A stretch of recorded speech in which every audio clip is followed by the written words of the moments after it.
BricsCAD version 26 has just released, and this is a great game changer.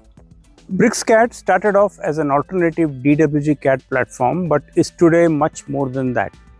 It is now called as the true DWG alternative or the true alternative CAD and offers not just 2D but also 3D, mechanical modeling, BIM, point cloud processing, and vertical integration into several third-party programs.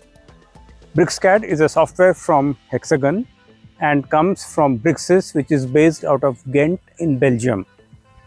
If you have not tried V26, you should now, because V26 represents a significant leap in capabilities and a significant improvement in the way BricsCAD talks to other technologies, whether it's third-party programs or AI platforms or any other cloud-based service and so on. So do give BricsCAD V26 a try. It's worth taking a look. Especially if you have been using older versions of BricsCAD, the new BricsCAD V26 is completely different and offers a lot of different features that you could never have imagined. Thank you for watching this video.